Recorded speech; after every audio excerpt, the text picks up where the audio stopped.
d'export au cœur de la technopole, une zone dynamique, toujours en développement, on le voit avec cette installation. Ça a été dit à l'instant par les uns et les autres, c'est un projet qui se concrétise aujourd'hui après de longs mois d'efforts, voire des années pour certains, hein, j'en ai entendu 98.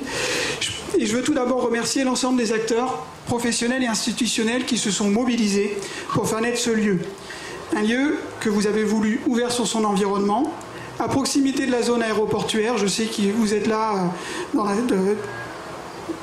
sous la tente, pas dans la salle, et au plus près des acteurs économiques. En quelques années, en 5-6 ans, nous sommes passés d'une trentaine, une quarantaine d'entreprises à près de 800 entreprises aujourd'hui qui travaillent effectivement à l'export, avec un chiffre d'affaires qui avoisine les 500 millions d'euros aujourd'hui. Ça veut dire qu'il y a un véritable potentiel de développement en ce qui concerne l'exportation à La Réunion, qu'il faut encore une fois accompagner les porteurs de projets, et notamment les très petites entreprises. C'est ce que nous ferons ici à la Maison de l'Export. C'est un engagement qui avait été pris pour effectivement faire en sorte que les petits porteurs de projets puissent avoir voix au chapitre et considérer que l'internationalisation n'est pas simplement le fait des grandes entreprises.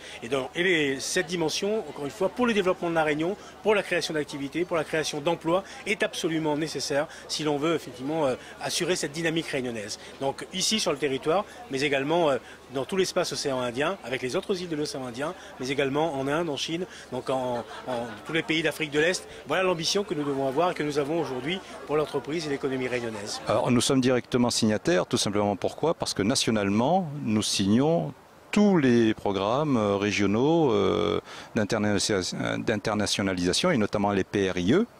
Et à ce titre-là, BPI France a sa part entière, tout simplement parce qu'en fait, elle finance les programmes qui permettent d'aller à l'exportation. Notamment tout ce qui touche à l'innovation, mais pas que. On finance par ailleurs tout ce qui est nécessaire, notamment pour tout ce qui est trésorerie des entreprises.